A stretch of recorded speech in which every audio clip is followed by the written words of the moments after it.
Hello, today we're going to be talking about habit two, beginning with the end in mind.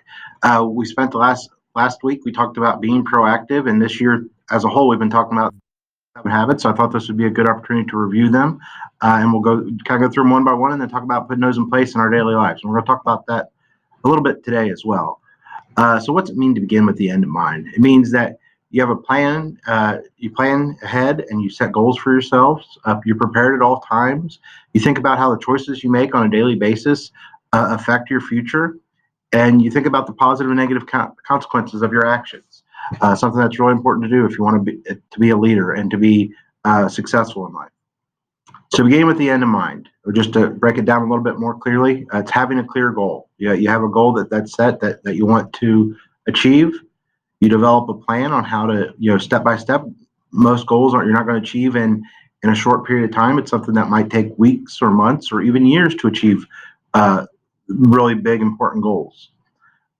Getting started it's such an important. How do we take that first step? And next week we'll talk about putting first things first and working towards that goal.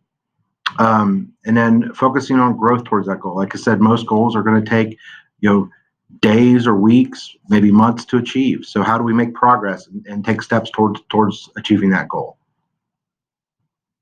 So like I said, today we're going to talk about having a clear goal. So you hear me talk about each morning when I do the announcements, I say, go out there, grow, excel, and achieve. And just three important things. It's our school motto, not only for Manchester but for all of South Dearborn, is to grow, excel, and achieve. And we want each student to work towards their own goals and work towards what they think is important in life, and help to grow towards that. So, but the goals that we also have some common goals, some classroom goals that we talk about. They will work together as a school, work with your classmates and your teachers and the aides in your building, all the other people that you work with throughout the day to achieve your goals. And one thing that we have, one common goal we have, and it's coming up here in December. We'll do the second round of what's the NWEA testing. And as you might remember or may have forgotten, and that's okay. With the NWA, we took it back in August, August and September. And once you get that beginning of year score, it gives you a goal for the end of the year. So it's kind of what each student's goal is individualized to where you started out at the beginning of the year, and it gives you a goal for what you should be able to achieve by the end of the year. So, and like I said, each student's goal is different. It's individualized to where you're at and where your ability level is. So, then it gives you where you should be by the end of the year. So, our goal is that the teachers got together and we talked about this, and we said, our goal would be for at least 80% of our students, 80% of the students in each class, to reach their NWA goals, growth goals. So, you have that goal set up for you when you take the test here in December. We'll give you and this is going to be an end of year goal. So keep that in mind and do your best to try to achieve that goal. So at 80%, we're looking at math and reading language arts. Each grade level takes, the lower grades take just math and reading.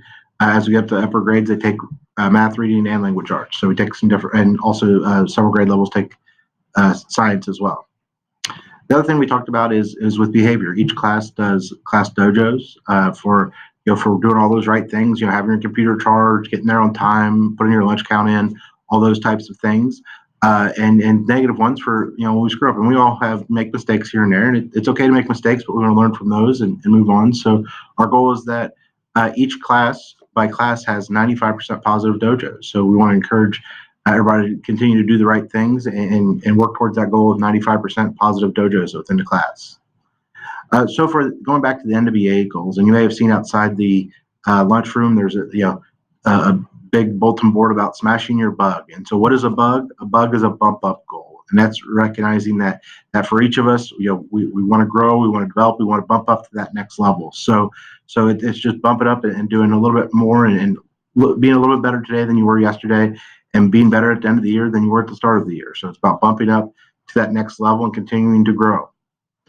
And just like I said, any goal it can be broken down into smaller goals along the way. And there are ones you aren't going to achieve in a day or a couple hours. It's going to take weeks or months to achieve these goals. So you want to just bump up and step up to that next level.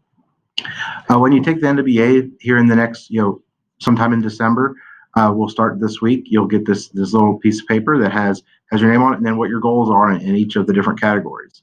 And keep in mind, these are end of year goals. So we'll have MOY is middle of year, so kind of see where you're at making progress towards those goals. So some students, if you've worked really hard this year, you might be able to hit that end of year goal already in December. And a few people will, but most people will just kind of see if you made some progress, and then you have some more room to grow between now and the final test we'll take in March before spring break.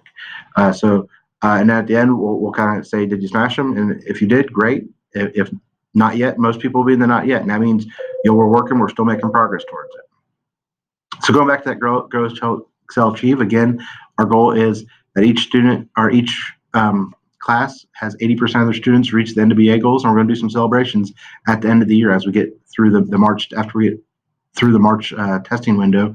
We're going to have a school-wide celebration for all those classes that hit their goals. With the dojos, likewise, at the end of end of third quarter, end of fourth quarter, we're going to have a celebration for those classes that hit their 95% positive dojos. So we're going to do some celebrations and celebrate those successes that we've had as both individually, as classes, and as a school. One way we're going to track this is on that bulletin board outside the lunchroom. We're going to have a chart like this for each class, and as we move towards it, so a certain percentage of students will hit that goal by mid-year, and that's great. They can, if you've hit your end of year goal already in December, set a new goal and continue to work and grow and be a better person and grow academically, and then we'll measure that the middle and end of the year. All right, so as you see where we're at in that midpoint, check where we're at, and then we're going to make a plan on how we continue to grow and develop in the second half of the school year. Next time, we're going to talk about putting first things first, is making that next step, getting started. So that's going to be next week, where we'll talk about putting first things first. So thanks a lot for listening, and everybody, I encourage you to do your best as we take that second round of NWEA and continue to grow, excel, and achieve. Thank you.